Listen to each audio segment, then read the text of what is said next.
ത്തിന്റെ പ്രയോറിറ്റികളിൽ ഏറ്റവും പ്രധാനപ്പെട്ട മുൻഗണനകളിൽ ഒന്നായി നമ്മൾ ഈ മാലിന്യ നിർമ്മാർജ്ജനം മാറേണ്ട ഒരു സ്ഥിതിയാണ്.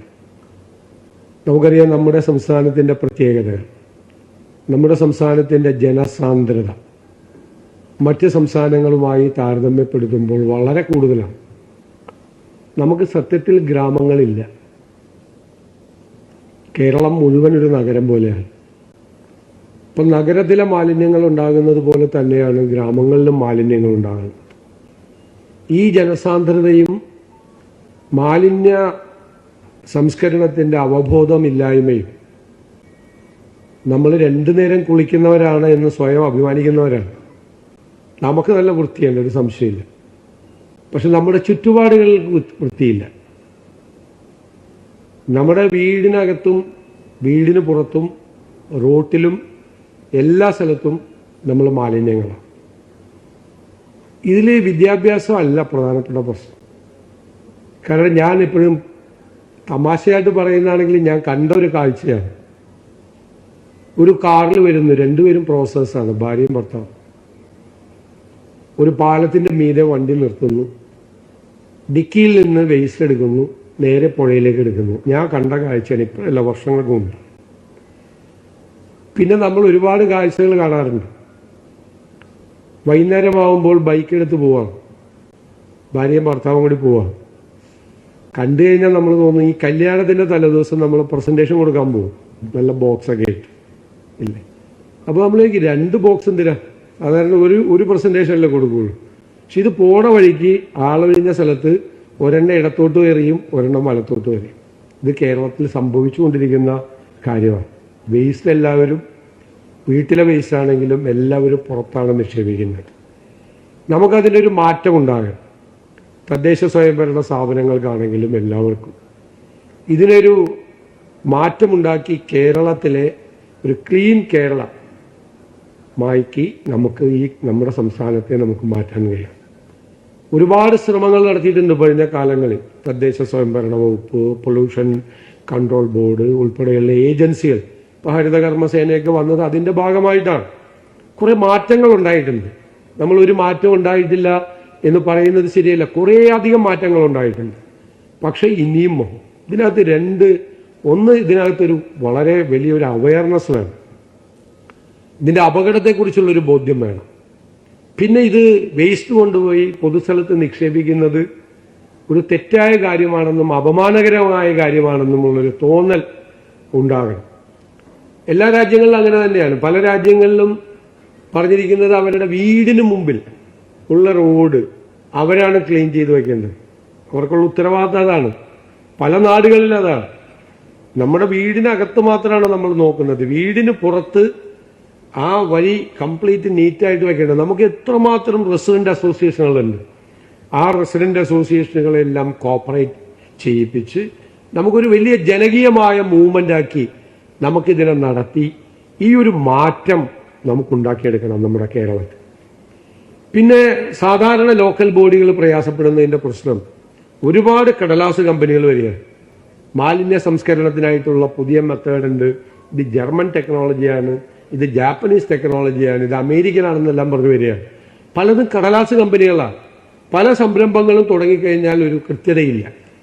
അപ്പം ഞങ്ങൾ ആലോചിക്കുന്നത് ഗവൺമെന്റ് തന്നെ, LSCD വകുപ്പുമായിട്ട് ആലോചിച്ച് ഗവൺമെന്റ് തന്നെ മുൻകൈയെടുത്ത് കേരളത്തിൽ കുറെ, ഇപ്പൊ ഇൻഡോറിലൊക്കെയാണ് ആളുകൾ പോകുന്നത്.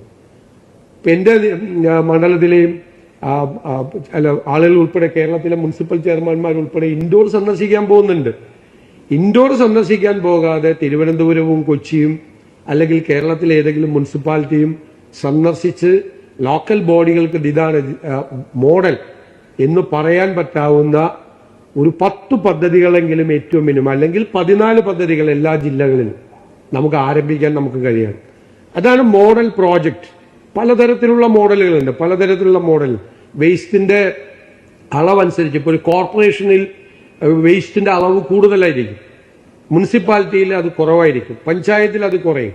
അപ്പോൾ വേണമെങ്കിൽ ഒരു മുനിസിപ്പാലിറ്റിയും സമീപത്തുള്ള 4-5 പഞ്ചായത്തുകൾ കൂടി ഇന്റഗ്രേറ്റ് ചെയ്ത് വേസ്റ്റ് കൂടുതൽ വേണ്ടി വരും, നല്ല പ്ലാന്റ് ഒക്കെ ഉണ്ടാക്കണമെങ്കിൽ, അതിന്റെ സംവിധാനങ്ങൾ വേണമെങ്കിൽ. അപ്പൊ അത് കളക്ട് ചെയ്ത് വേസ്റ്റ് എത്രയുണ്ടാകും എന്ന് കണക്കാക്കി, എത്ര ടൺ വേസ്റ്റ് ഉണ്ടാവും എന്ന് കണക്കാക്കിയുള്ള മോഡൽ പ്രോജക്റ്റ് ആദ്യം ഗവൺമെന്റ് തന്നെ മുൻകൈയെടുത്ത് കേരളത്തിലെ ലോക്കൽ ബോഡികളെ സഹായിക്കാൻ വേണ്ടിയിട്ടാണ്. അത് നിർത്തി നമ്മൾ നല്ല പ്ലാന്റുകൾ നമുക്കുണ്ടാക്കി ആർക്കും വന്ന് നീറ്റായിട്ടുള്ള. ഇപ്പൊ ഉള്ളൊരു പ്രശ്നം എന്താ, എവിടെയെങ്കിലും ഒരു സോളിഡ് വേസ്റ്റ് മാനേജ്മെന്റ് പ്ലാന്റ് തുടങ്ങി അപ്പം തന്നെ അവിടുത്തെ ജനങ്ങൾ മുഴുവൻ പ്രതിഷേധമാണ്. അവരെ കുറ്റപ്പെടുത്തിയിട്ട് കാര്യമില്ല. എന്താ കുറ്റപ്പെടുന്നത്? നമ്മൾ കൊണ്ട് വേസ്റ്റ് ഡംപ് ചെയ്യാണ്. വേസ്റ്റ് ഡംപ് ചെയ്തിട്ട് അത് കൂട്ടി അവിടെ ഒരുപാട് പ്രശ്നങ്ങൾ, ആരോഗ്യ പ്രശ്നങ്ങൾ ഉൾപ്പെടെ, അത് വെള്ളത്തിലേക്ക് ഒഴുകിപ്പോയി, അവിടുത്തെ പുഴ മലിനമായി, ഒരുപാട് പ്രശ്നങ്ങൾ. ഇപ്പൊ ബ്രഹ്മപുരത്തെ എറണാകുളത്തെ പ്ലാന്റ് തന്നെ അവിടുത്തെ തൊട്ടപ്പുറത്തുള്ള നദിയെ ഒരുപാട് മലിനമാക്കിയിട്ടുണ്ട്. അപ്പൊ അവിടെ നിന്ന് ലോക്കൽ പ്രൊട്ടസ്റ്റ് ഉണ്ടാവും. ലോക്കൽ പ്രൊട്ടസ്റ്റ് ഉണ്ടാകാതെ ചെയ്യണമെങ്കിൽ നമ്മൾ ഈ വേസ്റ്റ് കൊണ്ടുപോയി ഡംപ് ചെയ്യുന്നതിനും ഒരു സംവിധാനം വേണം. ആളുകൾക്ക് ഒരിക്കലും തൊട്ടടുത്ത് താമസിക്കുന്ന ഒരാൾക്ക് പോലും പ്രയാസമില്ലാത്ത തരത്തിൽ ലോകത്തിൽ എത്രയോ മോഡലുകളുണ്ട്. ഇപ്പൊ ഗൾഫ് രാജ്യങ്ങളിൽ നമ്മൾ പോകുമ്പോൾ, യൂറോപ്പിലൊക്കെ പോകുമ്പോൾ എത്രയോ മോഡലുകളുണ്ട്. അറിയ പോലും ഇല്ല തൊട്ടപ്പുറത്ത് പ്രവർത്തിക്കുന്നത് ഒരു വേസ്റ്റ് മാനേജ്മെന്റ് പ്ലാന്റ് ആണ് എന്ന് തൊട്ടടുത്ത് താമസിക്കുന്നവർക്ക് പോലും മനസ്സിലാകാതെ, ഒരു സ്മെല്ലില്ലാതെ, ഒരു വേസ്റ്റ് അവിടെ ഇല്ലാതെ വളരെ ഭംഗിയായിട്ട് വളരെ മോഡേൺ ആയിട്ടുള്ള പ്ലാന്റുകൾ നമുക്കുണ്ടാക്കി നമുക്ക് അതിനെ വേർതിരിക്കാനുള്ള സംവിധാനങ്ങളൊക്കെ ഉണ്ട്. ഉറവിടങ്ങളിലെ തന്നെ മാലിന്യങ്ങൾ സെപ്പറേറ്റ് ആക്കാനുള്ള കാര്യങ്ങളൊക്കെ ഉണ്ട്. കുറേയൊക്കെ വ്യത്യാസം വന്നിട്ടുണ്ട് ഞാൻ നേരത്തെ പറഞ്ഞതുപോലെ. പക്ഷെ കുറെ കൂടി ഫലപ്രദമായ രീതിയിൽ, അത് ഇഫക്റ്റീവായ രീതിയിൽ അത് ചെയ്യുകയും അതിന്റെ കളക്ഷൻ ഏറ്റവും ഭംഗിയായി ആർക്കും ബുദ്ധിമുട്ടില്ലാത്ത രീതിയിൽ, അത് 3 പ്രോസസ്സാണ്. ഒന്ന്, ഉറവിടങ്ങളിലെ മാലിന്യങ്ങൾ സെപ്പറേറ്റ് ചെയ്ത് വെക്കുക. രണ്ടാമത് ഇത് കളക്ട് ചെയ്യുക. കളക്ട് ചെയ്തുകൊണ്ടുള്ള ഒരു പൊതു മാലിന്യ സംസ്കരണ സംവിധാനം ഉണ്ടാക്കുക. ഈ 3 കാര്യങ്ങൾ ചെയ്യുമ്പോഴും അത് വളരെ നീറ്റായി നമ്മൾ ചെയ്യാം. ഇല്ലെങ്കിൽ നമുക്കറിയാം, ഗോഡ്സ് ഓൺ കൺട്രി എന്നാണ് നമ്മൾ പറയുന്നത്. നമുക്ക് ഏറ്റവും സങ്കടവും നമ്മൾ അപമാനിതരാകുന്നത് എപ്പോഴാണ്? ഈ വിദേശത്ത് നിന്ന് വന്ന ആളുകൾ നമ്മുടെ പ്രധാനപ്പെട്ട ബീച്ചിലും പ്രധാനപ്പെട്ട ഈ ടൂറിസം ഡെസ്റ്റിനേഷൻ പോയിന്റുകളിലും പോയി അവിടെയുള്ള വേസ്റ്റ് അവര് ഫോട്ടോ എടുത്തിട്ട് അവര് സോഷ്യൽ മീഡിയയിലൊക്കെ പോസ്റ്റ് ചെയ്യുമ്പോഴാണ് കേരളം വളരെ അപമാനിതരാകുന്നത്. അത് നല്ല അടിക്കുറിപ്പൊക്കെ എഴുതാറുണ്ട്. ഗോഡ്സ് ഓൺ കൺട്രി ആണോ വേസ്റ്റ് ഓൺ കൺട്രി ആണോ എന്നൊക്കെ ചോദിച്ച് അവർ പല അടിക്കുറിപ്പുകൾ ഇടാറുണ്ട്. ഈ ഡൊമസ്റ്റിക് ആയിട്ട് വരുന്ന ആളുകൾ ഇടാറുണ്ട്, നമ്മുടെ കേരളത്തിന് പുറത്തുനിന്ന് വരുന്ന ടൂറിസ്റ്റുകളൊക്കെ ഇടാറുണ്ട്. അപ്പൊ ഇപ്പൊ ഞങ്ങൾ ഗ്രീൻ മാർഷൽ പദ്ധതി പ്രഖ്യാപിച്ചിട്ടുണ്ട്. ടൂറിസം ഡെസ്റ്റിനേഷൻ പോയിന്റുകളിൽ ഗ്രീൻ മാർഷൽസിനെ ഏർപ്പെടുത്തി 24/7 അവിടെ ഏറ്റവും നീറ്റായിരിക്കണം എന്ന് ഉറപ്പുവരുത്താൻ വേണ്ടിയിട്ടുള്ള ഒരു സംവിധാനം ടൂറിസം വകുപ്പ് ബജറ്റിലൂടെ പ്രഖ്യാപിച്ചിട്ടുണ്ട്. അപ്പൊ എല്ലാ വകുപ്പുകളും കൂടി സംയോജിപ്പിച്ചുകൊണ്ട് ചെയ്യണം. ഇപ്പൊ 2026 ഖരമാലിന്യ ചട്ടം എന്ന് പറയുന്നത് അത് വളരെ സ്ട്രിക്റ്റായി നടപ്പാക്കണം എന്ന് സുപ്രീം കോടതി കൂടി ആവശ്യപ്പെട്ടിട്ടുള്ള ഒരു സാഹചര്യത്തിൽ ഫലപ്രദമായ ഒരു ഉറവിടം മുതൽ സംസ്കരണം വരെയുള്ള ഫലപ്രദമായ ഒരു ഒരു സോളിഡ് വേസ്റ്റ് മാനേജ്മെന്റ് പ്ലാൻ കേരളത്തിന് ഉണ്ടാകും എന്ന് ഞാൻ നിങ്ങൾക്ക് ഉറപ്പു തരുന്നു. അത് കേരളത്തിലെ ഗവൺമെന്റിന്റെ പ്രയോറിറ്റി മുൻഗണനകളിൽ ആദ്യത്തെ 2-3 മുൻഗണനകളിൽ തന്നെ വേസ്റ്റ് മാനേജ്മെന്റ് ഉണ്ടാകും.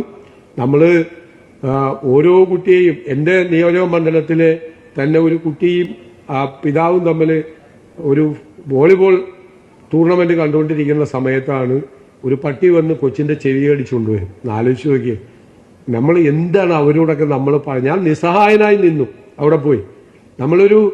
നമുക്ക് നമ്മളോട് തന്നെ ഒരു വല്ലാത്ത വിഷമം തോന്നുന്ന ജനപ്രതിനിധികൾ എന്നുള്ള നിലയിൽ, പൊതുപ്രവർത്തകർ എന്നുള്ള നിലയിൽ, ഇതിനു മുമ്പാണ്, 1 വർഷം മുമ്പാണ്, എനിക്കൊരു വല്ലാത്ത അവസ്ഥയായിരുന്നു നമ്മളത് ചെന്ന് കണ്ടു കഴിഞ്ഞപ്പോൾ.